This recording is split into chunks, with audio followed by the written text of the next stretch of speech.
Contohnya di sini adalah Mr. Edward, my math teacher, always explain the subject well. Oke.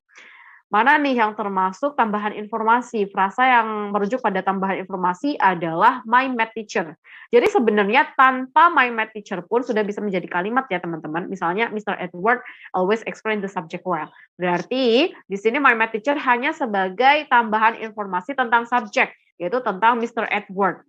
Nah, untuk memisahkan biar kita tidak bingung mana yang subjek, mana yang predikat, dan lain sebagainya, maka ini bisa diapit dengan 2 koma seperti ini. Jadi Mr. Edward subjeknya, kemudian tambahan informasinya kita apit 2 koma di tengah seperti ini, lalu diikuti dengan always itu cuma frekuensi aja, frekuensi adverb, kemudian diikuti dengan verb gitu ya, predikatnya seperti itu. Jadi teman-teman harus ingat kalau misalnya ada tambahan informasi yang menjelaskan subjek seperti ini, maka kita harus menggunakan koma 2 seperti ini ya, untuk mengapit tambahan informasi tersebut.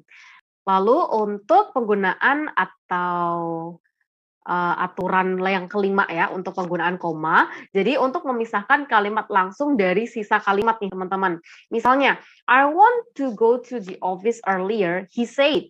Nah, di sini ada kalimat langsung. Biasanya kalimat langsung memang ditandai dengan tanda petik ya, seperti itu. I want to go to the office earlier, he said.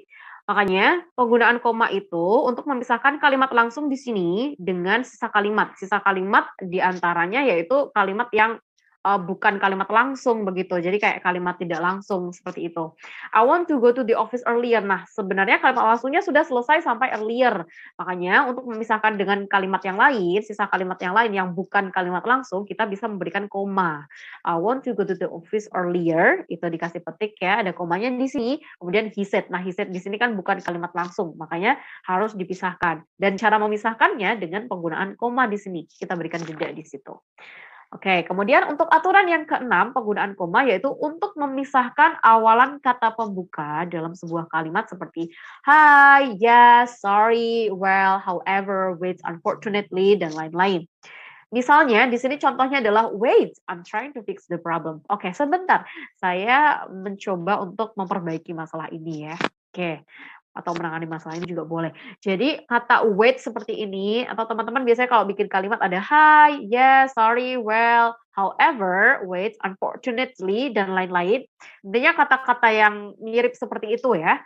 Jadi itu bisa dipisah dengan penggunaan koma sebelum masuk ke kalimat utuh selanjutnya. Seperti itu. Jadi misalnya, sorry, I made a mistake. Ya, sorry, maaf saya membuat kesalahan. Sorry,